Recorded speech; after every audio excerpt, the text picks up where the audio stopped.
Hello everyone, আসসালামু আলাইকুম সকলকে। তোমাদের সবাইকে আমাদের ব্লাড ফিজিওলজির আরেকটা লেকচারে স্বাগতম। তো ভাইয়া, আমরা গতদিন আইটেম 8 শেষ করে ফেলছিলাম। আজকে আমরা আইটেম 9 থেকে স্টার্ট করব। আইটেম 9 এর টপিকগুলা বড় হওয়ার কারণে আমি এটাকে দুইটা ভাগে ভাগ করছি। আজকে আমরা ফার্স্ট পার্টে প্লেটলেট সম্পর্কে বিস্তারিত জেনে ফেলবো, ঠিক আছে? তো চলো আমরা স্টার্ট করি। তো প্রথম কথা ভাই, প্লেটলেট বা অনুচক্রিকা, এটা আসলে কি? আমাদের রক্তের যেই কণিকাগুলো ক্লটিং বা জমাটবদ্ধকরণের জন্য দায়ী, ঠিক আছে? আমাদের যদি বডি কোনো জায়গায় কেটে যায়, সে জায়গায় কি হবে? রক্ত জমাটবদ্ধ হয়। যেই রক্তকণিকাগুলো এই জমাটবদ্ধ হওয়ার জন্য দায়ী, তারাই প্লেটলেট। এই কাজের জন্য এটার অপর নাম থ্রম্বোসাইট। ওকে। থ্রম্বো শব্দটা মানে ক্লটিং করা বা জমাটবদ্ধ করা, ঠিক আছে? তো চলো আমরা প্লেটলেটের আরো কিছু ইনফরমেশন জানি। প্রথম কথা এটা নর্মাল কাউন্ট কত, ভাইবার জন্য খুবই ইম্পর্টেন্ট। এটা নর্মাল কাউন্ট 1,50,000 থেকে 4 লক্ষ। ওকে। এটাই স্ট্যান্ডার্ড মান। কিছু কিছু স্লাইডে আবার 3 লক্ষ দেওয়া, কিছু কিছু স্লাইডে 2.5 লক্ষ দেওয়া, বাট তুমি যখন সিবিসি করবা এই মানটা দেখতে পারবা। কতটুকু ব্লাডের মধ্যে per cubic millimetre of blood, ঠিক আছে?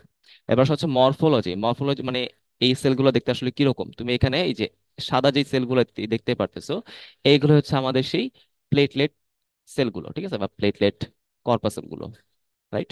তো আমি যদি এদের মরফোলজি গুলো একটু দেখাই, এটা আমাদের এমসিকিউর জন্য খুবই ইম্পর্টেন্ট। সেগুলো কিরকম হবে? প্রথম সেলুলার সাইজ। সাইজ কত হবে? মোটামুটি 2 to 4 মাইক্রোমিটার। ওকে। 2 থেকে 4 মাইক্রোমিটারের মধ্যে আমরা এটা দেখতে পাই, এটা ডায়ামিটারটা হয়। এবার শেপ। এখন এই সেলটা বিভিন্ন রকমের শেপের হইতে পারে, ঠিক আছে? কিছু কিছু শেপ আমাদের গোলকের মতো, মানে স্ফেরিক্যাল। কিছু কিছু সেল আবার ওভাল শেপড। হ্যাঁ, কিছু কিছু আবার রড শেপড, আবার কিছু কিছু ইরেগুলার। এরকম বিভিন্ন শেপেই হইতে পারে, তবে বেশিরভাগ আমাদের স্ফেরিক্যালি আমরা পেয়ে থাকি। ওকে। আচ্ছা, দেন এটা নিউক্লিয়াস। এটা নিউক্লিয়াস কি থাকবে? না। মনে রাখতে হবে, আরবিসি এবং প্লেটলেট এই দুটার কিন্তু কোনো নিউক্লিয়াস থাকে না। শুধুমাত্র ডাব্লিউবিসি তে বিভিন্ন টাইপে বিভিন্ন রকমের আমরা নিউক্লিয়াস দেখতে পারবো। ওকে। এটা আমরা খুবই ইম্পর্টেন্ট, আমরা একটু জেনে রাখবো। এরপর আমাদের লাইফ স্প্যান। লাইফ স্প্যান নিয়ে আসলে বিভিন্ন বইতে বিভিন্ন ইনফরমেশন লেখা। যেটা সবচেয়ে বিশ্বাসযোগ্য বা পরীক্ষায় বলা উচিত, সেটা 8 to 12 ডেজ। ওকে। এটাই আমার মনে হয় যে সবচেয়ে অ্যাকুরেট মান। এরপর আমরা যদি কালারটা দেখতে চাই, আর লাগবে না, কালারটা কালারলেস হবে, ওটা আমাদের দরকার নেই। So, এই কয়েকটা ইনফরমেশন মরফোলজি থেকে পড়লেই চলবে। এরপর এটা ফাংশন কি। ওকে। সো প্রথম এবং প্রধান ফাংশন এটা কি করবে? রক্তকে জমাটবদ্ধকরণ করবে, এবং সেটাকে আমরা ভালোবাসায় কি বলি? হিমোস্ট্যাসিস বলি। ওকে। Haemostasis, right? এটা রক্ত জমাটবদ্ধকরণের যে পুরো প্রক্রিয়াটা আছে, সেটাই কিন্তু আমাদের হিমোস্ট্যাসিস। ব্লাড ক্লটিং কিন্তু হিমোস্ট্যাসিসের জাস্ট একটা পার্ট। এইটাই আমরা আজকে বিস্তারিত পড়বো। ওকে। আচ্ছা, তারপর তারপর কি তারা কিন্তু কিছু এক্সটেন্টে ফ্যাগোসাইটোসিসও করতে পারে। আমরা কিন্তু জানি ভাই, ফ্যাগোসাইটোসিস কিন্তু ডাব্লিউবিসির কাজ, তাই না? তবে ডাব্লিউবিসি কিন্তু কখনো কার্বন পার্টিকেলকে ফ্যাগোসাইটোসিস করতে পারে না। ওকে। সো কার্বন পার্টিকেল গুলোকে নষ্ট করার জন্য আমাদের দরকার ফ্যাগোসাইটোসিস অফ প্লেটলেট। ওকে। এটা কিন্তু খুবই ইম্পর্টেন্ট একটা ইনফরমেশন। তারপর সে বিভিন্ন সাবস্টেন্স সিক্রেট করতে পারে, বিভিন্ন সাবস্টেন্স স্টোর করতে পারে, সিক্রেট, স্টোর, এবং বিভিন্ন সাবস্টেন্স সে ট্রান্সপোর্ট করতে পারে। ঠিক আছে, সে এরকম বিভিন্ন কাজ করতে পারে। এর মধ্যে আমরা যে সিক্রেটের পার্টটা আছে, সেটা আমরা একটু পরে বিস্তারিত আলোচনা করব, যে কিভাবে কি কি সিক্রেট করে, অনেক বেশি ইম্পর্টেন্ট। সে কি কি স্টোর এবং ট্রান্সপোর্ট করে, সেগুলো আমরা এখন দেখে ফেলি। সে কি কি জিনিস জমা রাখবে এবং পরিবহন করবে? মেইনলি দুইটা জিনিস, বিভিন্ন জিনিস করে, তার মধ্যে মেইনলি দুইটা। একটা সেরোটোনিন। এটার অপর নাম কি তোমাদের মনে আছে? 5 হাইড্রোক্সি ট্রিপটামিন, আমি কিন্তু বলে ফেলছি। আরেকটা হিস্টামিন, রাইট? তাহলে হিস্টামিন নিয়ে কিন্তু আমরা গতদিন পড়ছিলাম যে হিস্টামিন তৈরি করে বেজোফিল, হিস্টামিনের ইনঅ্যাক্টিভেশন করে নিউট্রোফিল, এবং আজকে আমরা কি জানলাম? হিস্টামিন স্টোর অ্যান্ড ট্রান্সপোর্ট করে প্লেটলেট। ওকে। আচ্ছা, এখন আসলে হচ্ছে আমরা একটু সিক্রেট নিয়ে বিস্তারিত আলোচনা করার চেষ্টা করি, সে কি কি জিনিস হচ্ছে সিক্রেট করে, এইটা কিন্তু খুব ইম্পর্টেন্ট। আচ্ছা, তো কি কি জিনিস সিক্রেট করবে সেটা জানার আগে আমাদের কিছু টার্ম সম্পর্কে জানতে হবে। সেই টার্মগুলো কি? প্লেটলেট রিলেটেডই কিছু টার্ম, তিনটা টার্ম সম্পর্কে আমরা জানবো। ঠিক আছে? একটা হচ্ছে প্লেটলেট অ্যাডহেশন, একটা হচ্ছে প্লেটলেট অ্যাক্টিভেশন, এবং লাস্ট হচ্ছে প্লেটলেট অ্যাগ্রিগেশন।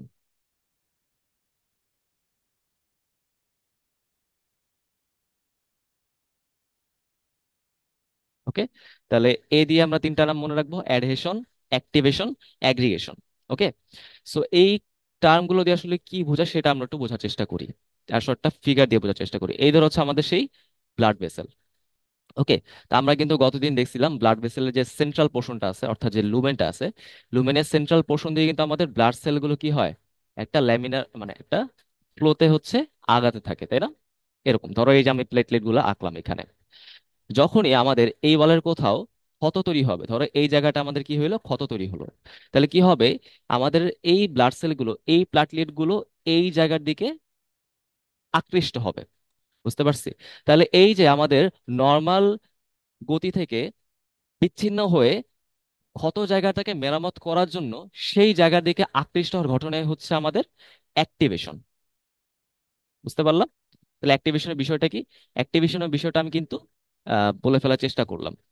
ওকে, আমাদের যে নর্মাল ফ্লো ছিল সেটাকে ডিসরাপশন করে ক্ষতস্থানের দিকে প্লেটলেটকে আকৃষ্ট করার ঘটনায় হচ্ছে অ্যাক্টিভেশন। বুঝতে পারলাম? আচ্ছা, সো তাহলে অ্যাক্টিভেশন কেন হয় আমি একটু লিখে দিই। এটা হয় mainly damage to vascular wall which attracts, আকর্ষণ করে প্লেটলেট টু ড্যামেজড সাইট। ওকে, ঠিক আছে, এই হচ্ছে আমাদের বিষয়টা। ওকে, এখন ধরো এখানে তো আমাদের প্লেটলেট গুলো আসলো, তাই না? আমি ধরো হচ্ছে আরেকটা ছবি এঁকে তোমাকে বোঝানোর চেষ্টা করি, এই জায়গায় একটা ছবি এঁকে আমি তোমাকে বোঝানোর চেষ্টা করি। ধরো এই হচ্ছে আমাদের সুন্দর মতো যে দেয়ালটা আমি দেখতেছিলাম, তাই না? এই যে দেয়ালটা আমি যেটা যে দেখতেছিলাম এখানে, এই দেয়ালটা এখন কি হয়ে গেছে, এই দেয়ালটা কিন্তু এখন একটা ক্ষত তৈরি হয়ে গেছে, তাই না? ক্ষত তৈরি হয়ে সেখানে একটা ফাঁকা জায়গা তৈরি হয়ে গেছে, তাই তো? এরকম একটা ফাঁকা জায়গা তৈরি হয়ে গেছে। তো ফাঁকা জায়গা তৈরি হওয়া মানে কি, এখান দিয়ে হচ্ছে আমাদের ব্লাডে যে প্লাজমা বা বডি যে ফ্লুইড গুলো আছে, অন্যান্য যে ব্লাড সেল গুলো আছে সবগুলো বের হয়ে যাবে, মানে ব্লিডিং হবে। সেটাকেই আটকানোর তো এখন আমাদের কাজ, সেটা আটকানোর কাজে তো আমাদের প্লাটলেট করবে। তার জন্য তো সে অ্যাক্টিভেটেড হয়ে এখানে চলে আসছে, তাই না? আচ্ছা, এখন খেয়াল করে দেখো, যখনই এই জায়গাটা ক্ষত হয় তখন আমরা বুঝতেই পারতেছি আমাদের এই লেয়ারটাকে আমরা কি বলি, এন্ডোথেলিয়াম। এবং এন্ডোথেলিয়াম কি নিয়ে গঠিত হয়? বিভিন্ন এক্সট্রা কিছু বিভিন্ন ম্যাট্রিক্স নিয়ে গঠিত হয়, তাই না? রাইট, মানে ম্যাট্রিক্সে বিভিন্ন গ্রাউন্ড সাবস্টেন্স নিয়ে তৈরি হয়। তার মধ্যে একটা ইম্পর্টেন্ট গ্রাউন্ড সাবস্টেন্স হচ্ছে কোলাজেন। আমাদের বডির সব রকমের স্ট্রাকচারাল ফাংশনে কিন্তু কোলাজেন থাকে। এন্ডোথেলিয়ামে যে কোলাজেন থাকে সেটাকে আমরা বলেছি সাব এন্ডোথেলিয়াল কোলাজেন, হ্যাঁ, এসিসি বা সেক বলতে পারি আমরা, সাব এন্ডোথেলিয়াল কোলাজেন। তাহলে কি হবে, যখন এন্ডোথেলিয়াম ডিসরাপ্টেড হয়ে যায়, কেটে যায়, তখন এই কোলাজেন গুলো কি হয়ে যাবে, এক্সপোজড হয়ে যাবে। এই এক্সপোজড কোলাজেন থেকে কিছু সাবস্টেন্স তৈরি হবে। ওকে, কিছু প্রোটিন তৈরি হবে। সেই প্রোটিন গুলোকে আমরা কি বলি? সেই প্রোটিন গুলোকে আমরা বলি হচ্ছে, ধরো আমি এইভাবে তোমাকে এঁকে দেখাচ্ছি, সেটুসে এরকম ভাবে এঁকে দেখাইলাম। এই প্রোটিন গুলোকে আমরা বলি হচ্ছে বন উইলি ব্র্যান্ড,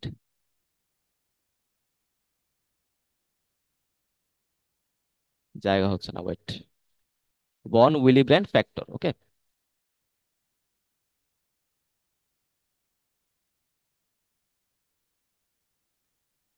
ওকে, আশা করি তোমরা এই জিনিসটা বুঝতে পারলা। আচ্ছা, উইলি ব্র্যান্ড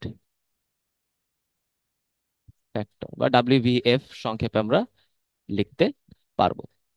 ওকে, তো আশা করি ভাইয়া এই জিনিসটা তোমরা বুঝতে পারছো।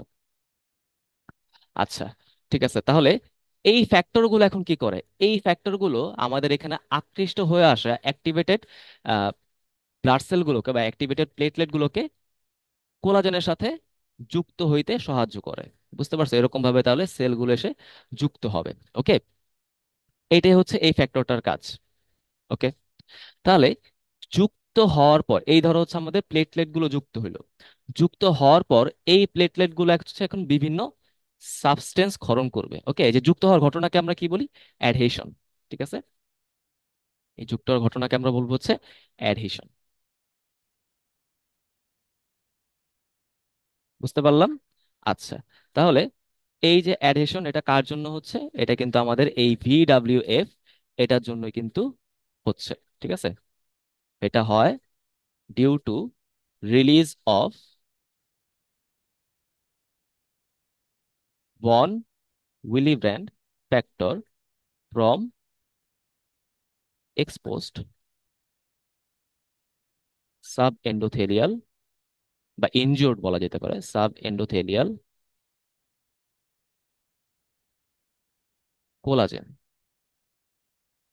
ওকে, আচ্ছা, তাহলে আমরা বুঝতে পারলাম এই যে জড়ো হয়ে গেল সেটাকে আমরা অ্যাডহেশন বলি। অ্যাডহেশন হওয়ার পর এখান থেকে কিছু সাবস্টেন্স ক্ষরণ হওয়া শুরু করবে। বুঝতে পারছি? কিছু সাবস্টেন্স এখান থেকে ক্ষরণ হওয়া শুরু করবে। সেই সাবস্টেন্স গুলো কি কি? মেনলি দুইটা। একটা হচ্ছে আমাদের থ্রম্বোক্সেন A2।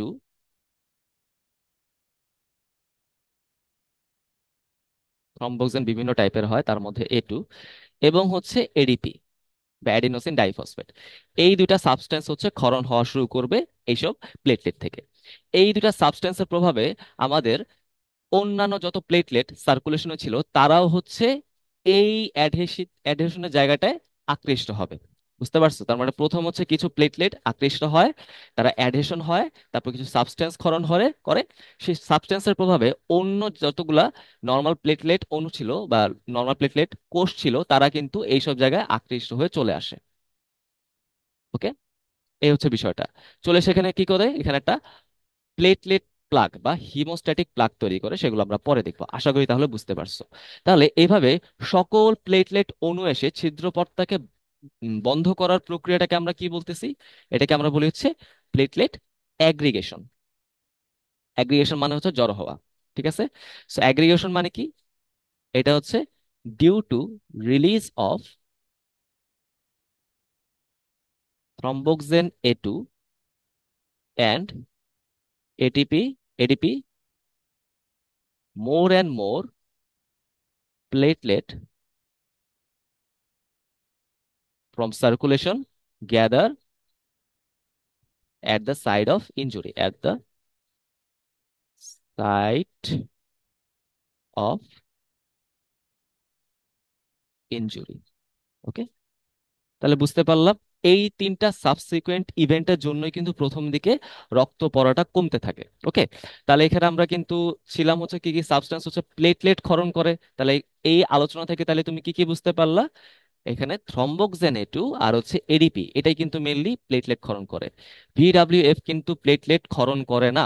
প্লেটলেট এটা কে ক্ষরণ করবে? Sub endothelial collagen. এইটা কিন্তু আমরা সবসময় ভুল করি। এই জন্য আমি তোমাকে একটু এক্সপ্লেন করে দিলাম যে ভন উইলিব্র্যান্ড ফ্যাক্টর কিন্তু সাব এন্ডোথেলিয়াল কোলাজেন ক্ষরণ করে, বাট থ্রম্বোক্সেন A2 আর হচ্ছে এডিপি এইগুলা ক্ষরণ করে হচ্ছে আমাদের প্লেটলেট। ওকে, এখন আরেকটা কথা আমি বলি যে এখানে আর কি কি সাবস্টেন্স আছে যারা ক্ষরণ করে।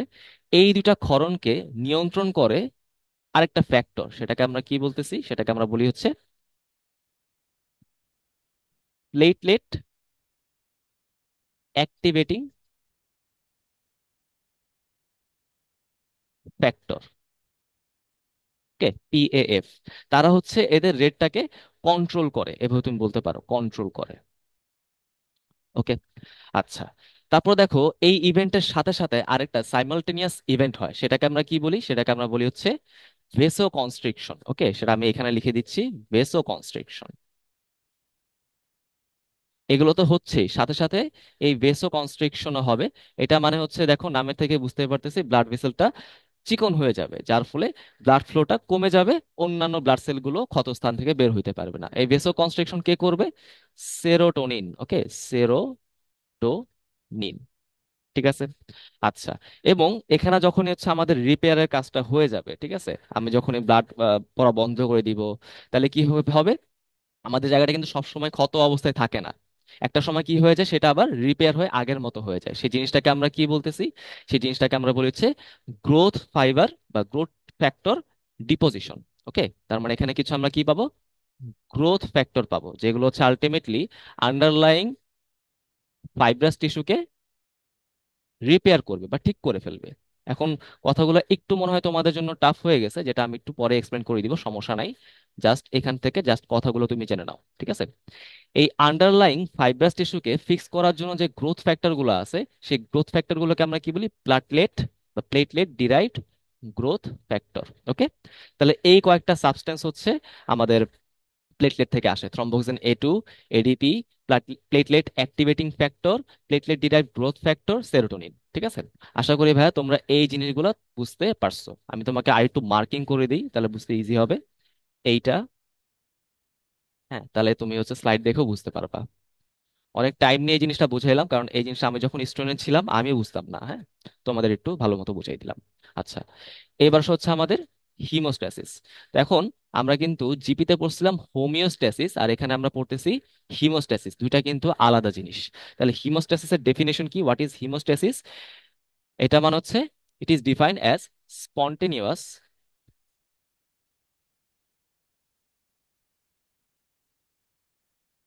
স্পন্টেনিয়াস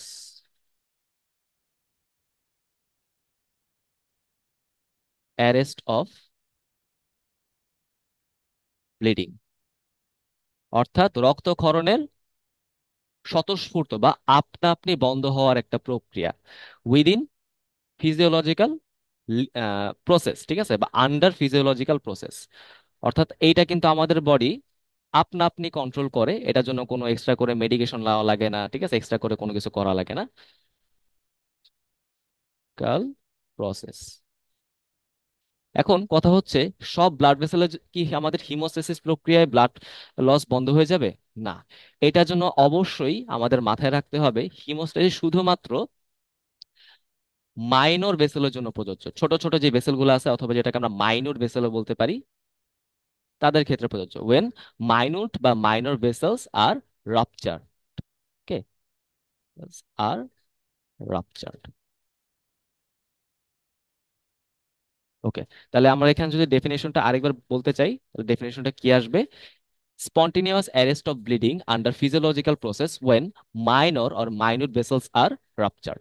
এখানে টিচার একটা প্রশ্ন করে ফেলেন যে তুমি যে বললা মাইনর ভেসেলস এটা ঠিক করবে। ওকে, কথা ঠিক আছে। তাহলে আমার প্রশ্ন হচ্ছে মেজর ভেসেলস কেন নয়?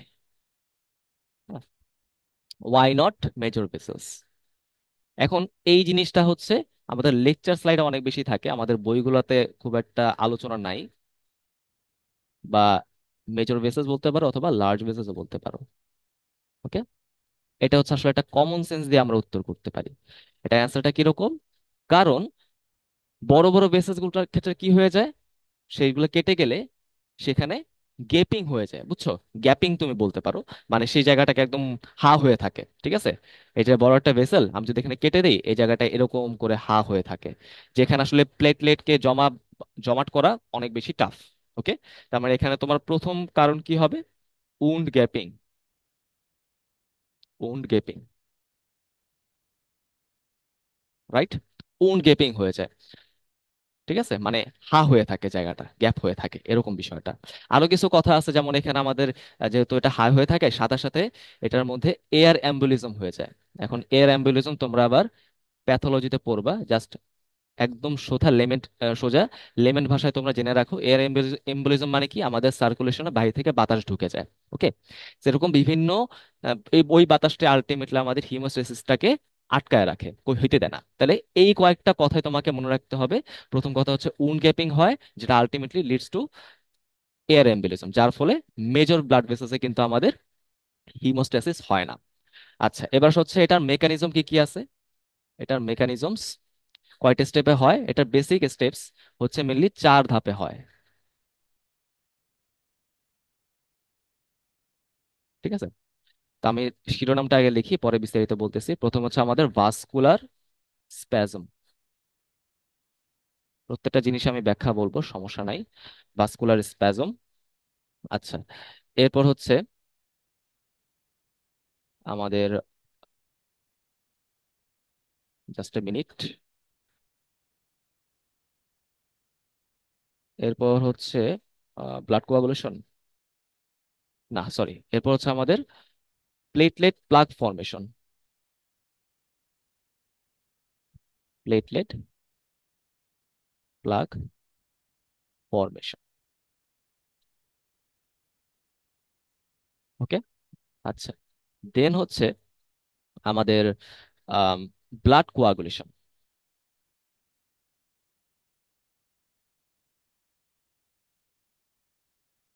এবং লাস্টে হচ্ছে গ্রোথ অফ ফাইব্রাস টিস্যু। ওই যে যেটা আমি বললাম পরে এক্সপ্লেন করবো, সেটা এখানে এক্সপ্লেন করে ফেলবো। Growth of fibrous tissue. তাহলে এই চারটা ধাপে কিন্তু আমাদের হিমোস্ট্যাসিস হয়: vascular spasm, platelet plug formation, blood coagulation এবং গ্রোথ অফ ফাইব্রাস টিস্যু। ওকে, আশা করি তোমরা এই চারটা স্টেপ সিরিয়াল বাই লিখবা, ঠিক আছে? একটার পর আরেকটা হয়। এবার সবাই আমি একটু এক্সপ্লেন করার চেষ্টা করি। প্রথমে আসা হচ্ছে ভাস্কুলার স্প্যাজম। স্প্যাজম শব্দটা মানে হচ্ছে কনস্ট্রিকশন। তাহলে ভাস্কুলার স্প্যাজম দিয়ে কি বোঝাবে? ভেসো কনস্ট্রিকশন, রাইট? ভেসো কনস্ট্রিকশন। আচ্ছা, তার মানে বুঝতেই পারতেছি কোথাও যদি ইনজুরি হয়, ব্লাড লস হওয়া শুরু করে, সেখানে আমাদের কি হবে? সেখানে আমাদের অনেক বেশি, মানে অনেক বেশি সেরোটোনিন রিলিজ হওয়া শুরু করবে। সেই সেরোটোনিন গুলো আলটিমেটলি কি করবে? ভেসেল বলা যে লুমেন, সেই লুমেনটাকে চিকন করে ফেলবে, ছোট করে ফেলবে। তাহলে ভেসো কনস্ট্রিকশনের প্রথম এবং প্রধান কারণ হচ্ছে রিলিজ অফ সেরোটোনিন। ওকে, বা 5 হাইড্রোক্সি ট্রিপটামিন। ওকে, এইটাই কিন্তু প্রথম এবং প্রধান কজ। আরো কিছু কজ আছে এখানে, আমাদের কিছু নার্ভাস রিফ্লেক্স হয়, মায়োজেনিক কন্ট্রাকশন হয়, ঠিক আছে? কিছু এখানে আদার্স ফ্যাক্টর এখানে জড়িত আছে। বাট আমরা এত কিছু দরকার নাই, আমরা জাস্ট একটু জানলেই চলবে যে ভাস্কুলার স্প্যাজম কি, কেন হয়। আচ্ছা, এখান থেকে আবার আরেকটা প্রশ্ন টিচাররা করেন ভাইবার জন্য, সেটা আমি তোমাদেরকে এখানে একটু বলে দিই, যে ডিগ্রি অফ স্প্যাজম। এটা রিটেনে লেখা লাগবে না, এটা হচ্ছে আমাকে ভাইভাতে ধরা হয়েছিল, এই জন্য আমি তোমাদের বলি। মানে স- প্রথম প্রশ্ন হচ্ছে, তুমি ঠিক আছে তুমি বললে হচ্ছে ভাস্কুলার স্প্যাজম হচ্ছে ভেসেলের মধ্যে কনস্ট্রিকশন হয়। সব ধরনের ভেসেলে কি সমান পরিমাণ কনস্ট্রিকশন হবে? কথা হচ্ছে এটা তো আমাদের মাইনর ভেসেলস হবে, সব মাইনর ভেসেলস মোটামুটি একই রকম গঠন, তাই না? তো আমাদের মনে হইতে পারে সবার মধ্যে একই রকমের কনস্ট্রিকশন হবে বা স্প্যাজম হবে। আসলে কিন্তু সেটা না। It depends on the type of injury. Okay, depends on type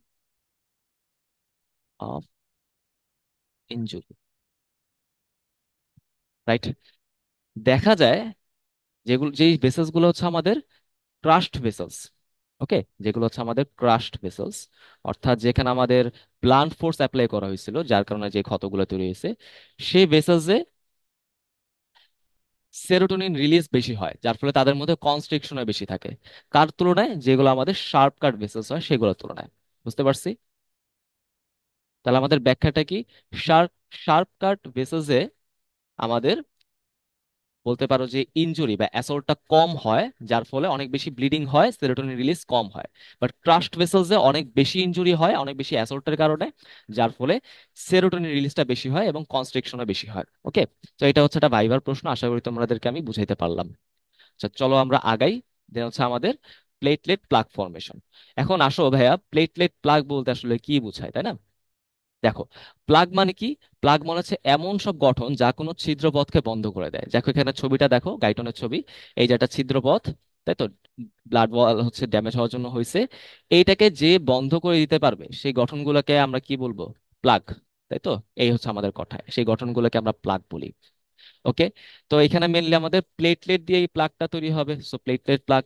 এখন আসো ভাইয়া, এই প্লেটলেট প্লাগটা কিভাবে তৈরি হয় এবং কিরকম এটার কাজটা হয়, এটা কিন্তু আমরা অনেক কিছু হচ্ছে ওই চার্টের মধ্যে 3A দিয়ে পড়ে ফেলছি, তাই না?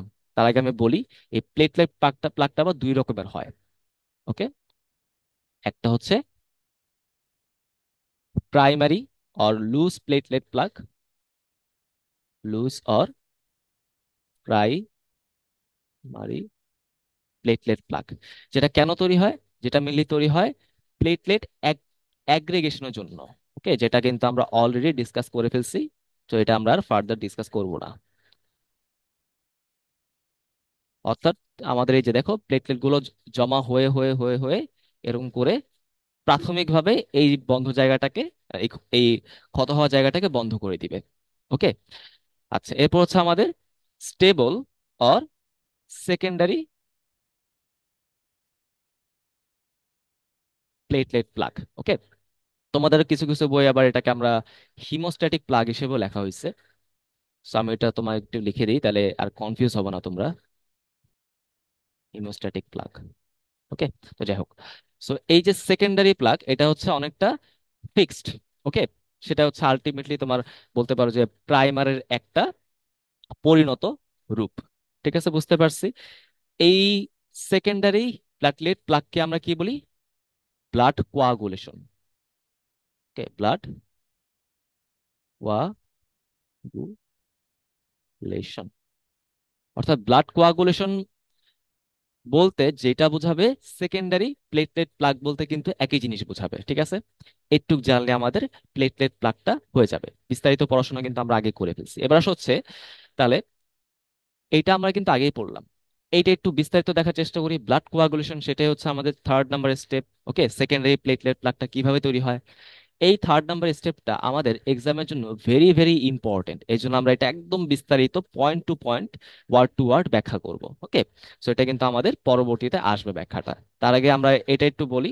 ঠিক আছে, যে গ্রোথ অফ ফাইব্রাস টিস্যু, এই যে এটা হচ্ছে আমার হাত, আমি কিছুদিন আগে হচ্ছে সাইকেল অ্যাক্সিডেন্ট করছিলাম।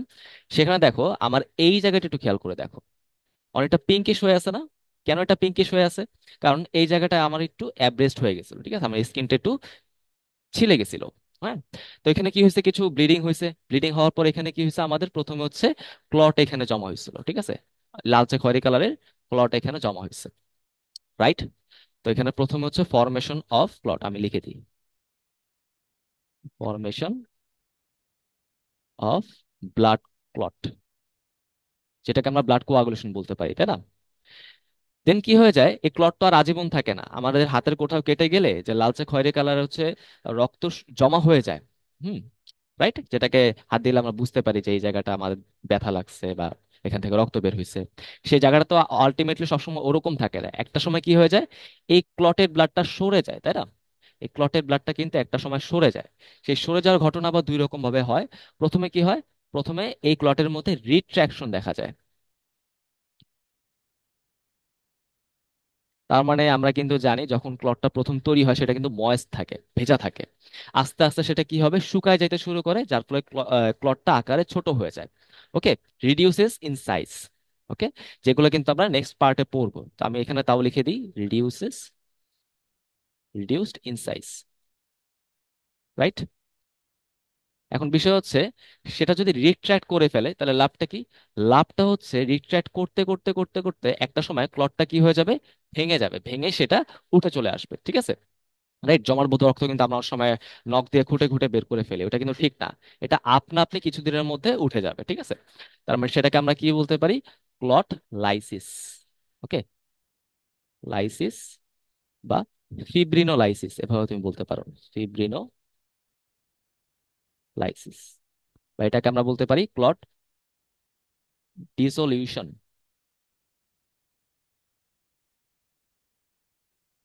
ক্লট ডিসোলিউশন, এরকম আমরা বিভিন্ন ভাবে কিন্তু বলতে পারবো। ঠিক আছে, তো এই দুইটা ঘটনা হওয়ার পর কি হবে, সেই জায়গাটা থেকে আমাদের ব্লাড ক্লটটা সরে গেল। তারপর কি হবে, এখানে যে আমার যে জায়গাটা ক্ষত হয়েছিল, যেখান থেকে স্কিনটা ছিঁড়ে গেছিল, সেই স্কিনটা কিন্তু আলটিমেটলি রিপেয়ার হয়ে যাবে। ঠিক আছে, তার মানে এই ক্লটটা এতদিন এখানে বসে থাকার একটাই কারণ ছিল, কারণ হচ্ছে আমার যে স্কিনটা নষ্ট হয়ে গেছিল, সেই স্কিনটা আবার কি হয়ে গেছে, রিপেয়ার হয়ে গেছে। সেই ঘটনাকে আমরা কি বলতেছি, গ্রোথ অফ ফাইব্রাস টিস্যু। ওকে, তার মানে এটা আমি বলতে পারি যে রিপেয়ার অফ টিস্যু, যত যতদিন এটা ফুললি রিপেয়ার হচ্ছে ততদিন কিন্তু ফিজিওলজিক্যালি ক্লটটা তৈরি হয়ে সেই জায়গায় বসে থাকে। এই জন্য আমরা বলি যে আগে থেকে ক্লট খুঁটে যাতে আমরা বের না করি। হ্যাঁ, repair of underlying fibrous tissue.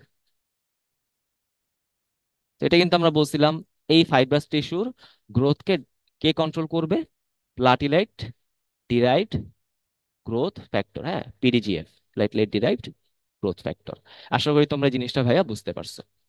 আচ্ছা, এবার হচ্ছে ভাই আমাদের ব্লাড ক্লটিং ফ্যাক্টর। এই যে আমাদের ব্লাড কোয়াগুলেশন হচ্ছে, রক্ত জমাটবদ্ধ হচ্ছে, এই জন্য কিন্তু আমরা মোটামুটি 13টা ফ্যাক্টরের সম্পর্কে ইন্টারমিডিয়েটে জেনে আসছি, ঠিক আছে? এবং টিচারদের অনেক ফেভারিট একটা প্রশ্ন হলো এই 13টা ফ্যাক্টরের তুমি আমাকে নামগুলা বলো, ঠিক আছে? এটা কিন্তু টিচার অনেক বেশি জিজ্ঞেস করে, তো আমরা এই নামগুলো একটু বলার চেষ্টা করব। প্রথম হচ্ছে অবশ্যই আমরা সিরিয়ালি বলবো। ওকে, প্রথম হচ্ছে আমাদের ফাইব্রিনোজেন,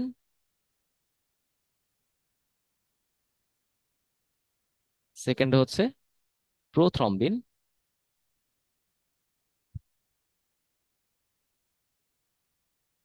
তিন নম্বর হচ্ছে আমাদের থ্রম্বোপ্লাস্টিন। থ্রম্বোপ্লাস্টিন নিয়ে অনেক কথা আছে। থ্রম্বোপ্লাস্টিন দুই রকমের হয়, ব্লাড থেকে আসতে পারে, টিস্যু থেকে আসতে পারে। মেনলি টিস্যুর থ্রম্বোপ্লাস্টিনটাই হচ্ছে এখানে আমরা ক্লটিং ফ্যাক্টর হিসেবে বিবেচনা করি। দেন হচ্ছে ক্যালসিয়াম। অনেক বইতে আবার ক্যালসিয়াম আয়ন লেখা, দুইটাই এখানে কাজ করতে পারে, সমস্যা নেই। ক্যালসিয়াম আয়নে তুমি লেখো, সমস্যা নেই। বাট গাইটন আবার ক্যালসিয়াম লেখা। ওকে, আচ্ছা। 5 নাম্বার হচ্ছে আমাদের ল্যাবাইল ফ্যাক্টর।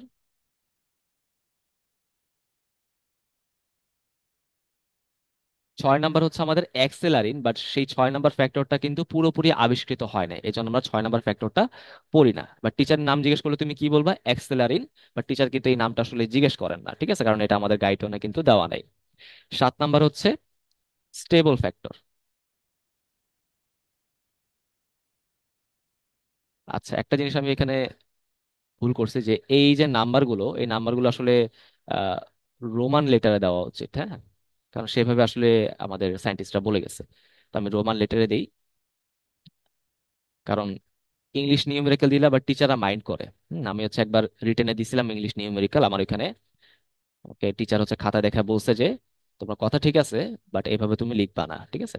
টিচাররা মাইন্ড করে। আচ্ছা, যাও, তাহলে এটা গেল হচ্ছে স্টেবল ফ্যাক্টর। 8 নাম্বারে কি আছে? অ্যান্টি হিমোফিলিক ফ্যাক্টর, ঠিক আছে? অ্যান্টি হিমোফিলিক ফ্যাক্টর আবার 3 রকমের হয়, যার মধ্যে প্রথমটা হচ্ছে এখানে অ্যান্টি হিমোফিলিক ফ্যাক্টর। এটা হচ্ছে প্রথমটা, যেটাকে আমরা ক্যাপিটাল এ দিয়ে প্রকাশ করি। দেন হচ্ছে আমাদের 9 নাম্বারটা, এটা হচ্ছে অ্যান্টি হিমোফিলিক ফ্যাক্টর বি, যেটাকে আমরা বলতে পারি হচ্ছে Christmas factor. Okay, Christmas factor. আচ্ছা, এরপর হচ্ছে আমাদের 10 নম্বরে আমাদের কি আছে? Stuart factor. Stuart factor. তাহলে তাহলে হচ্ছে 11 নম্বরে কি আছে? Anti haemophilic factor C. Okay, এটা তোমাকে একটু মনে রাখতে হবে। তাহলে এ হচ্ছে 8 নাম্বারটা, বি হচ্ছে 9 নাম্বারটা, সি হচ্ছে 11 নাম্বারটা, 10 নাম্বার না, কিন্তু এটা আমরা অনেকেই ভুল করি, ঠিক আছে? আচ্ছা, 12 হচ্ছে হ্যাগম্যান ফ্যাক্টর,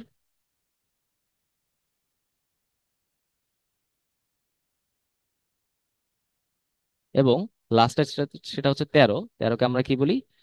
ফাইব্রিন স্টেবিলাইজিং ফ্যাক্টর। এটা কিন্তু নেক্সট পার্টে আমরা যখন ফাইব্রিনোলাইসিস নিয়ে পড়াশোনা করব সেখানে আমরা পড়বো, ঠিক আছে? Fibrin stabilising factor. ওকে, ঠিক আছে, এই হচ্ছে আমাদের 13টা ব্লাড ক্লটিং ফ্যাক্টরের নাম। এবার আসলে ভাই এগুলো আমি কিভাবে মনে রাখতে পারি? হ্যাঁ, তো আমি যেভাবে মনে রাখছিলাম তোমরা সেভাবে মনে রাখো, বা তোমরা যে কোনো ইচ্ছা যেরকম ভাবে তোমরা মনে রাখতে পারো। আমি একটা ছন্দ দিয়ে মনে রাখতাম, ফুল পরে টুপ করে, তাই না? একটু আমরা ইন্টারমিডিয়েটেই পড়ে ফেলছি, এখন একটু এক্সটেন্ডেড ফর্ম, সেটা হচ্ছে ল সবে এক করে, শার্ট পরে হলো, শার্ট পরে হলো ফুলবাবু। ওকে। আচ্ছা, তাহলে খেয়াল করে দেখি এখানে কোনটা দিয়ে কি বোঝায়। পুল দিয়ে ফাইব্রিনোজেন, পরে দিয়ে হচ্ছে প্রোথ্রম্বিন, টুব দিয়ে হচ্ছে থ্রম্বোপ্লাস্টিন, করে দিয়ে হচ্ছে ক্যালসিয়াম আয়ন, ল দিয়ে হচ্ছে ল্যাবাইল ফ্যাক্টর, সরি এটা 5,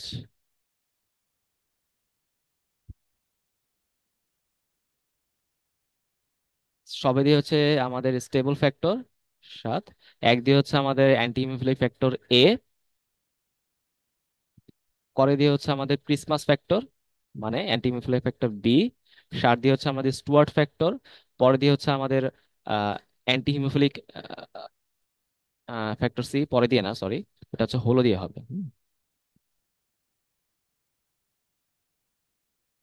না, পরে দিয়ে আমাদের অ্যান্টি হিমোফিলিক ফ্যাক্টর হয়ে যাবে, ঠিক আছে, এটা দিয়ে আমাদের আসলে আর তো অপশন নাই। হলো দিয়ে হচ্ছে আমাদের হ্যাগম্যান ফ্যাক্টর, আর ফুল বাবু দিয়ে হচ্ছে আমাদের ফাইব্রিন স্টেবিলাইজিং ফ্যাক্টর। ওকে, তো এইভাবে তোমরা চাইলে মনে রাখতে পারো, আমি এইভাবে মনে রাখতাম জিনিসটা।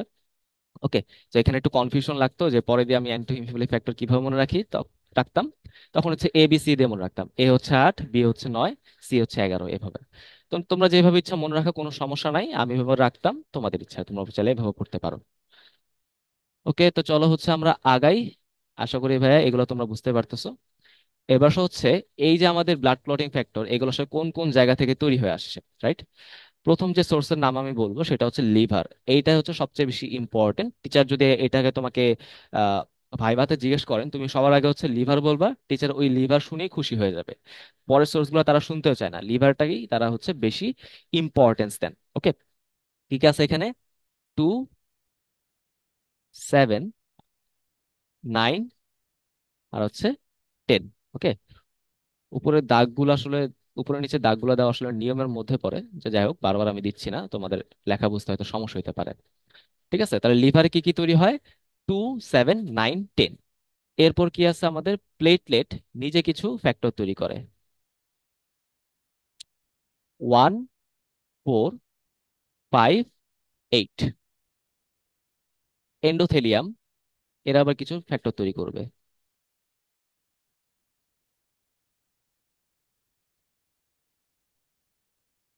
5 and 13। ওকে, আর লাস্টে হচ্ছে আমাদের ম্যাক্রোফেজ, টিস্যু ম্যাক্রোফেজ যেগুলো আছে, সে ম্যাক্রোফেজ গুলো হচ্ছে 4টা ফ্যাক্টর তৈরি করে, 3, 5, 9, 10। ঠিক আছে, মানে একটা ফ্যাক্টর একাধিক জায়গা থেকে তৈরি হতে পারে, ডাজেন্ট ম্যাটার, সমস্যা নাই। ওকে, এটা সব যোগ করে 13 হইতে হবে এরকম কোনো কথা নাই।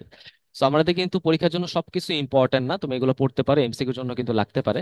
বাট পরীক্ষার জন্য ইম্পর্টেন্ট হচ্ছে এটা, বিশেষ করে ভাইভা পরীক্ষার জন্য, সেটা হচ্ছে লিভার। লিভারে কি কি ফ্যাক্টর তৈরি হয়?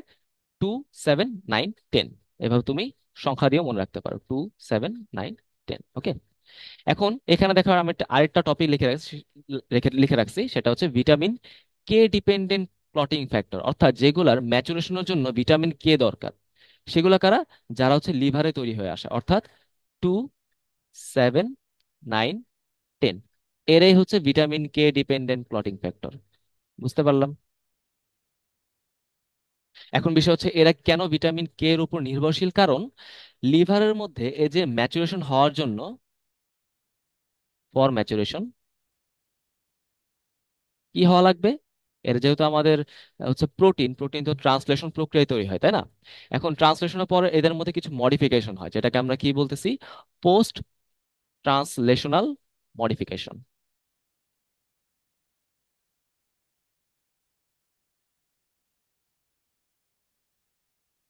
এখন পোস্ট ট্রান্সলেশনাল মডিফিকেশন তোমরা বায়োকেমিস্ট্রিতে অনেক বিস্তারিত পড়বা, অনেকগুলো স্টেপ আছে, যার মধ্যে একটা হচ্ছে কার্বক্সিলেশন। এখানে যেহেতু গামা কার্বনে কার্বক্সিলেশন হয়, তাই এটাকে আমরা কি বলি? Gamma carboxylation. আমি এখানে বিস্তারিত বললাম না, বায়োকেমিস্ট্রি পড়া, জাস্ট তোমরা একটু মনে রাখবা যে 2, 7, 9, 10 এদের ম্যাচুরেশনের জন্য কি হওয়া দরকার?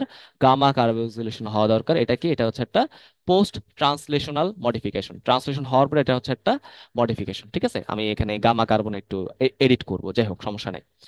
এই গামা কার্বক্সিলেশন হওয়ার জন্যই কিন্তু আমাদের কি দরকার? এটা হওয়ার জন্যই দরকার হচ্ছে ভিটামিন কে। ওকে, তার মানে যাদের হচ্ছে ভিটামিন কে ডেফিসিয়েন্সি থাকে, তাদের কিন্তু এই ক্লটিং ফ্যাক্টর গুলো তৈরি হইতে পারে না, তারাও কিন্তু ব্লিডিং ডিসঅর্ডারে ভোগে। ওকে, বুঝতে পারলাম। এই হচ্ছে আমাদের কাহিনী। ওকে। আচ্ছা, তারপর হচ্ছে টিচাররা আরেকটা প্রশ্ন করেন যে এদের মধ্যে প্রধান বা প্রাইম ক্লটিং ফ্যাক্টর কারা। ঠিক আছে, প্রাইমারি বা এসেনশিয়াল ক্লটিং ফ্যাক্টর কারা সেটা আমি একটু বলে দিই। এটা আমি নিচে লিখে দিই যে primary or essential clotting factor, অর্থাৎ যেগুলো আমরা 9 10-এ 9 10 বা ইন্টারমিডিয়েটে পড়ে আসছি ফুল পরে টুপ করে, তাই তো? মানে ফ্যাক্টর 1 থেকে 4 পর্যন্ত যারা আছে তারাই হচ্ছে আমাদের প্রাইমারি ক্লটিং ফ্যাক্টর, এইগুলা থাকা মাস্ট, বাকিগুলোর ভূমিকা কিন্তু কম। ওকে। আচ্ছা, এই প্রশ্ন হচ্ছে আমাদের কোয়াগুলেশন, অর্থাৎ ভাই আমরা যে থার্ড পয়েন্টটা বাদ দিয়ে আসছিলাম, যেটা বলছিলাম যে ব্লাড কোয়াগুলেশন, এটা আমরা পরে পড়বো, সেই টপিকটা এখন চলে আসলো। ঠিক আছে, এটা এত ইম্পর্টেন্ট যে এটাকে আমি সেপারেট অবস্থায় রাখছি। তো চলো হচ্ছে আমরা এটা নিয়ে পড়াশোনা শুরু করি। প্রথম কথা হচ্ছে হোয়াট ইজ কোয়াগুলেশন। যদি আমি তোমাকে জিজ্ঞেস করি তাহলে তোমার একটা ডেফিনেশন আসবে যে it is the process by which insoluble fibrinogen turned into বা converted into insoluble fibrin. Okay, তাহলে এই প্রক্রিয়া কি হবে? এটা হবে হচ্ছে সলিউবল ফাইব্রিনোজেন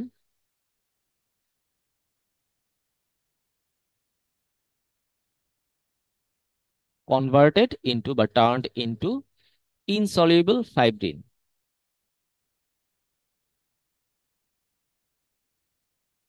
ওকে, এখন এই ইনসলিউবল ফাইব্রিনটা কি কাজ করবে? এটা হচ্ছে নেটের মতো কাজ করে। ঠিক আছে, এটা হচ্ছে একটা জাল বা নেটের মতো কাজ করে। যে নেট কি করবে?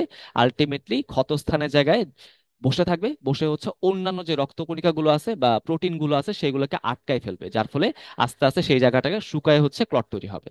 তাহলে আমি যদি ডেফিনেশনটা আরেকবার একটু বলি, এটা হচ্ছে it is the process by which soluble fibrinogen is converted into insoluble fibrin. Okay, এই প্রক্রিয়া কে হেল্প করবে? এই প্রক্রিয়া হেল্প করে হচ্ছে থ্রম্বিন। ওকে, রাইট। এখন থ্রম্বিং আসলে করতে হবে ভাই, সেটা কিন্তু আমরা একটু পরে এক্সপ্লেন করার চেষ্টা করব। ওকে। আচ্ছা, এরপর এরপর হচ্ছে, আশা করি ভাই বুঝতে পারছি এই যে ডেফিনেশনটা কিরকম। এবার আসলে ভাই ব্লাড কোয়াগুলেশন কতগুলো স্টেপের মাধ্যমে হয়?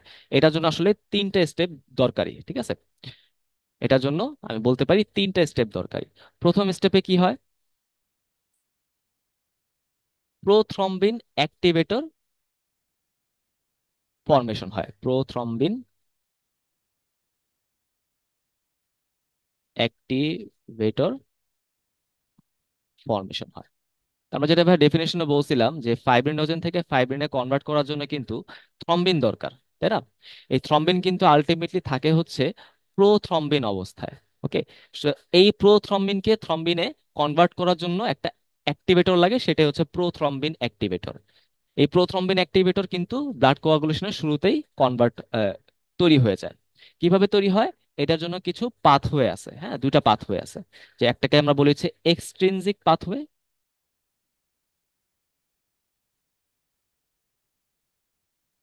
এই পাথওয়ে গুলোকে আমরা ক্যাসকেডও বলতে পারি। পাথওয়ে বা ক্যাসকেড, ক্যাসকেড মানে হচ্ছে কিছু পর্যায়ক্রমিক বিক্রিয়া। হ্যাঁ, যাই হোক। আর এটা হচ্ছে ইন্ট্রিনজিক পাথওয়ে বা ইন্ট্রিনজিক ক্যাসকেড তুমি বলতে পারো, সমস্যা নেই। ওকে, এগুলো আমরা বিস্তারিত পড়বো। এই দুটা থেকে একটা কিন্তু তোমার যে কোনো রিটেন পরীক্ষায় ইভেন প্রফেও কিন্তু আসার সম্ভাবনা 100%। ওকে, এরপর কি হবে? এরপর হচ্ছে এই অ্যাক্টিভেটরটা আলটিমেটলি কি করবে জানো? এটা আমি এইভাবে লিখে দিই, তাহলে একটু তোমরা ভালো মতো বুঝতে পারবা। এই প্রোথ্রম্বিন অ্যাক্টিভেটরটা আলটিমেটলি, তার নাম থেকে তুমি কাজ বুঝতে পারতেছো, প্রোথ্রম্বিনকে থ্রম্বিনে কনভার্ট করবে।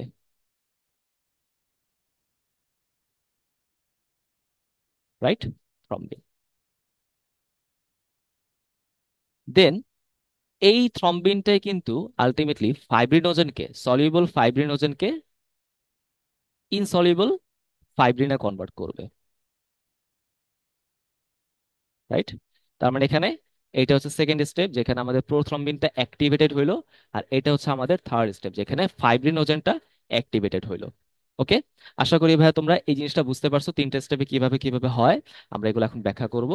আচ্ছা, এর মধ্যে এই যে আমি যে বললাম ভাইয়া যে আমাদের ফাইব্রিনোজেন যে অ্যাক্টিভেটেড হয়ে বা তুমি বলতে পারো যে ও তার সলিউবিলিটি হারায় ফাইব্রিনে কনভার্ট হলো, এই ঘটনাকে আবার আমরা তিনটা ভাগে ভাগ করতে পারি। ঠিক আছে, এটাকে আবার আমরা তিনটা ভাগে ভাগ করতে পারি। প্রথম ভাগটাকে আমরা বলি হচ্ছে প্রোটিওলাইসিস।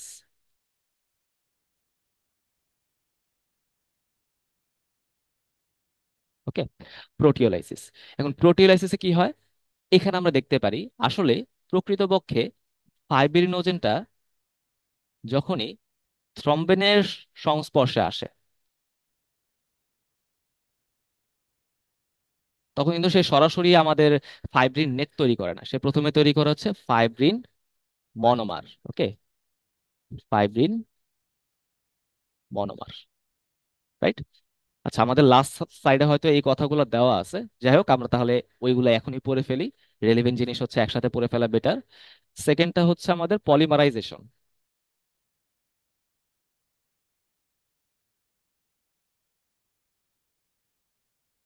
তাহলে বুঝতেই পারতেছি আমাদের পলিমারাইজেশনে কি হবে, মনোমার গুলো আলটিমেটলি কি হবে, জড় হয়ে হয়ে পলিমারে কনভার্ট হয়ে যাবে, তাই না? এখানে কি হবে, ফাইব্রিন পলিমার তৈরি হবে। খেয়াল করে দেখো, এই পলিমার কিন্তু এখনো কি আছে, সলিউবল আছে। মানে এখনো সেটা হচ্ছে নেটের মতো ফাংশন করতেছে না, নেট তৈরি করতেছে না। যখন এখানে লাস্ট স্টেপে ক্লটিং হবে, যেটাকে আমরা ক্লটিং স্টেপ বলি, এখানে হচ্ছে আমাদের এই সলিউবল পলিমারটাই ইনসলিউবল হয়ে যাবে। ঠিক আছে, সো এই সলিউবল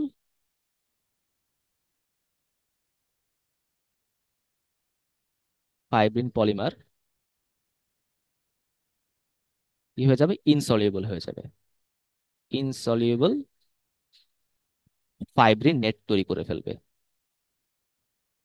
ওকে, বা যেটাকে আমরা ফাইব্রিন ক্লট বলতে পারি। মানে আমরা হাত দিয়ে ওই লালচে খয়েরি যে অংশটা ফিল করতে পারি, সেটা কিন্তু আমাদের ফাইব্রিন নেট।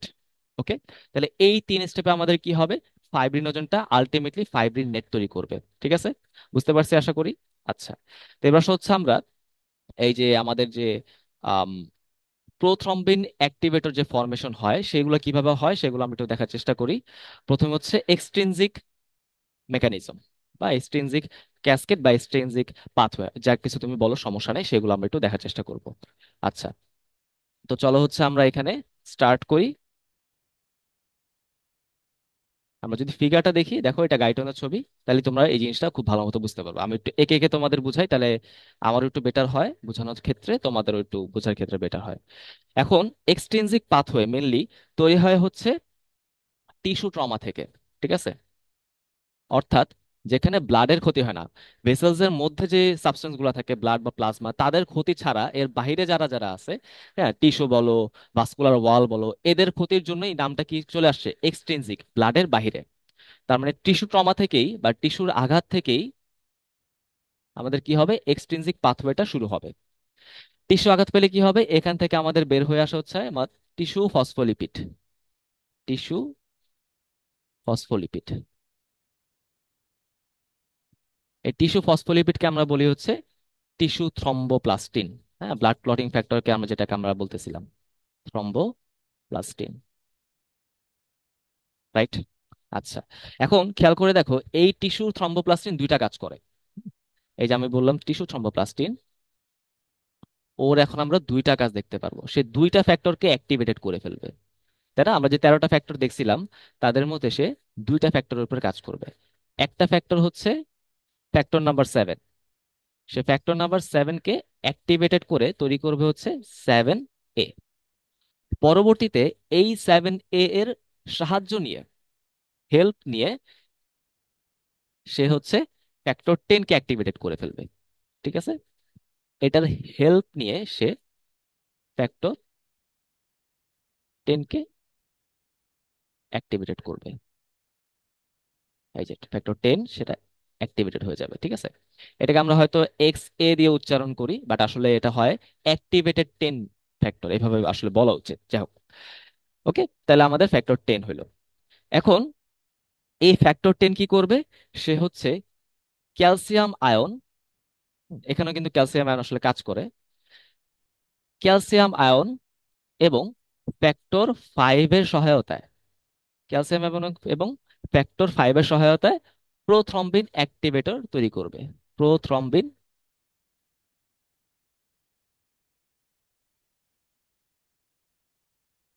অ্যাক্টিভেটর তৈরি করবে। তাহলে একটু খেয়াল করে দেখো ভাইয়া, প্রোথ্রম্বিন অ্যাক্টিভেটর তৈরি করার জন্য কিন্তু অবশ্যই আমাদের কি লাগবে? Activated 10 factor. এটা না থাকলে প্রোথ্রম্বিন অ্যাক্টিভেটর তৈরি হবে না। এখন অ্যাক্টিভেটেড 10 ফ্যাক্টর তৈরি হওয়ার জন্য কিন্তু আমরা এই কাজগুলো করে ফেললাম, ঠিক আছে।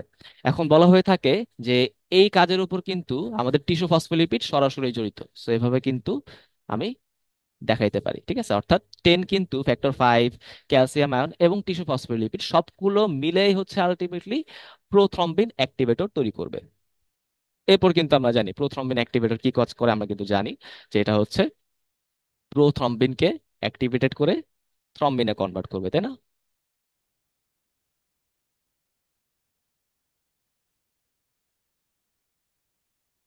এখানে কিন্তু ক্যালসিয়াম আয়ন ইউজফুল। তাহলে এই হচ্ছে পুরো প্রক্রিয়াটা। আশা করি তোমরা ভাই বুঝতে পারছো। তাহলে এই যে ছবিটা আছে সেই ছবিটা কিন্তু আমি তোমাদের এক্সপ্লেন করে দিলাম। ওকে। আচ্ছা, তো চলো হচ্ছে আমরা আগাই। এবার হচ্ছে ইন্ট্রিনসিক পাথওয়ে, তাই না? ইন্ট্রিনসিক পাথওয়েটা বেশ কঠিন লাগে আমাদের, আমি একদম সহজ ভাষায় তোমাদের এক্সপ্লেন করে দিব।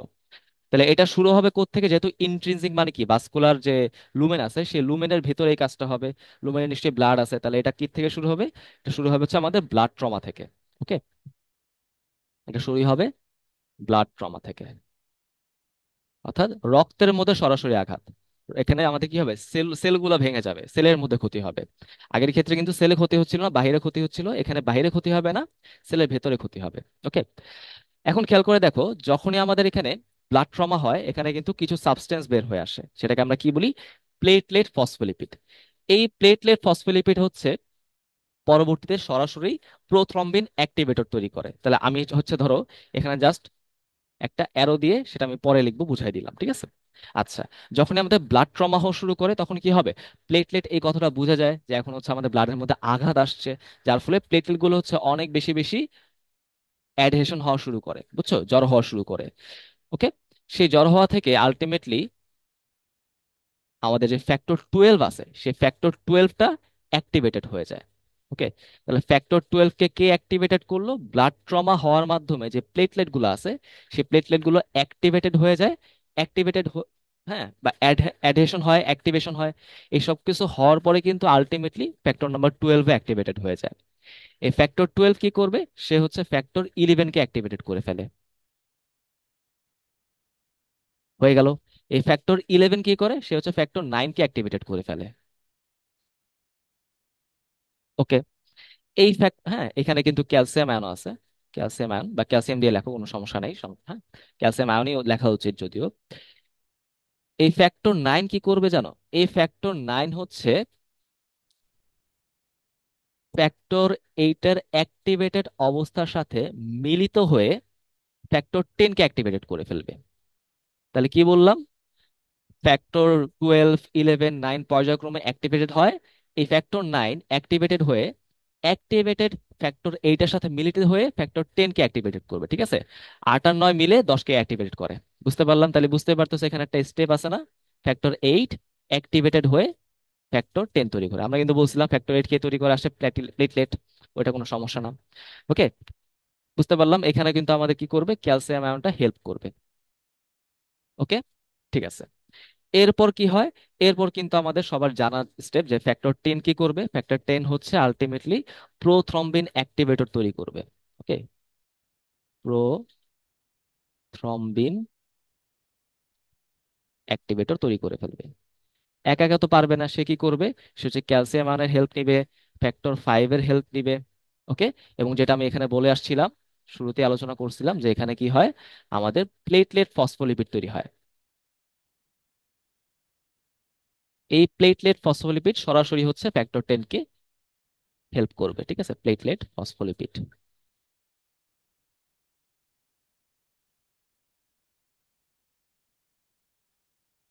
সে হচ্ছে সরাসরি ওকে হেল্প করে প্রোথ্রম্বিন অ্যাক্টিভেটর তৈরি করবে। তাহলে এখন আমরা জানি প্রোথ্রম্বিন অ্যাক্টিভেটর থেকে পরবর্তীতে আমরা কি করব এখানে? ও হচ্ছে সুন্দর মতো ক্যালসিয়াম আয়নের সহায়তায় প্রোথ্রম্বিনকে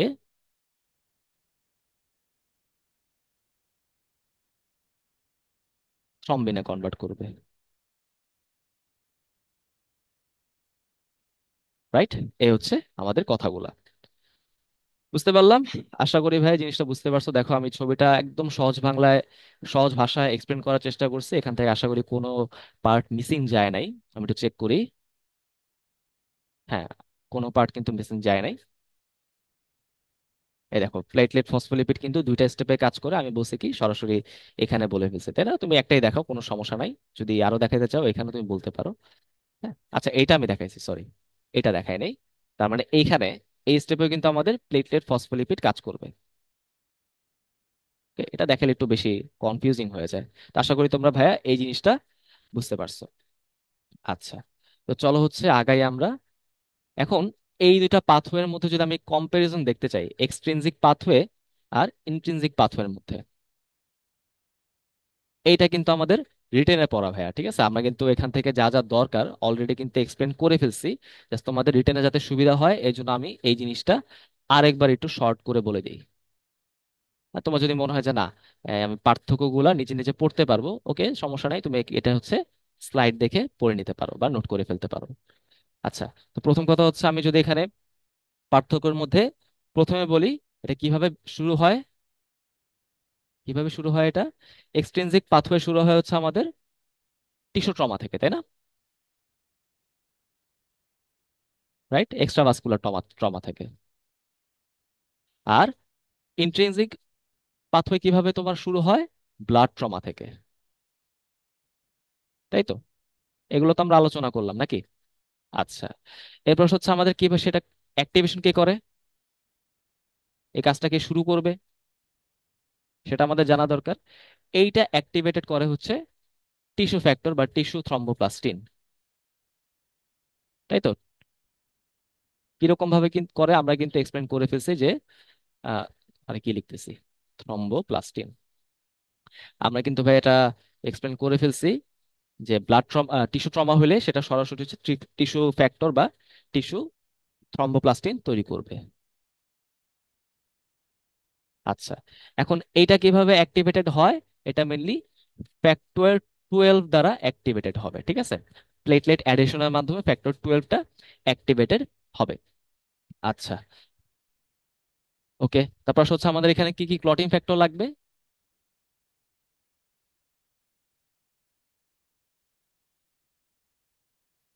কি কি ক্লটিং ফ্যাক্টরের দরকার? এখানে তুমি মনে রাখবা হচ্ছে 1257, ঠিক আছে? 1257, সাথে হচ্ছে 10 নাম্বারটা। হ্যাঁ, 10 তলায় 1257 এভাবে মনে রাখতে পারো। আর ইন্ট্রিনজিকে হচ্ছে 1258, 1258, সাথে মনে রাখবা হচ্ছে 9 থেকে 12, তাহলে 9, 10, 11, 12।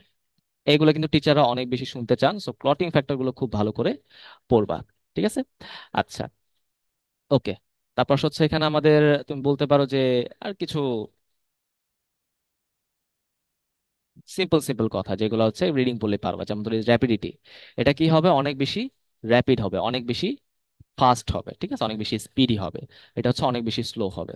কথা হচ্ছে কেন? কারণ হচ্ছে number of reaction. Number of reaction. এটা ফাস্ট হওয়ার কারণে হচ্ছে এখানে নাম্বার অফ রিয়াকশন কি থাকে? কম থাকে, ফিউ থাকে, লেস থাকে। আর এখানে থাকবে কি? মেনি বা মোর। ঠিক আছে? এবার তুমি বলতে পারো। ওকে, আচ্ছা, এরপর হচ্ছে আমাদের কিভাবে এটাকে আমি মনিটর করতে পারি। এটা কিন্তু খুবই ইম্পর্টেন্ট, টিচার জিজ্ঞেস করেন।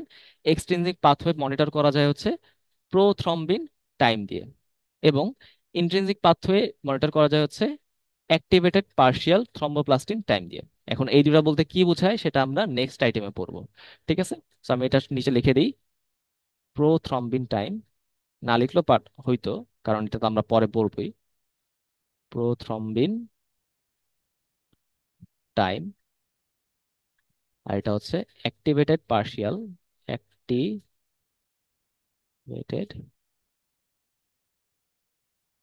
পার্শিয়াল থ্রম্বোপ্লাস্টিন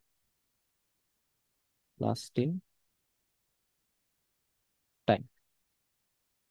ওকে, গেল। তাহলে এই ছিল ভাইয়া আমাদের কথা। এটা কিন্তু আমরা অলরেডি ডিসকাস করে ফেলছি ভাইয়া উপরেই, যে এখানে আমাদের তিনটা স্টেপ থাকে। সেই তিনটা স্টেপ কি কি আমি দরকার হয় আরেকবার একটু লিখে দিই। প্রথমটা হচ্ছে আমাদের প্রোটিওলাইসিস, অবশ্যই এক্সপ্লেন করব না, এক্সপ্লেন করা হয়ে গেছে। সেকেন্ডটা হচ্ছে আমাদের পলিমারাইজেশন,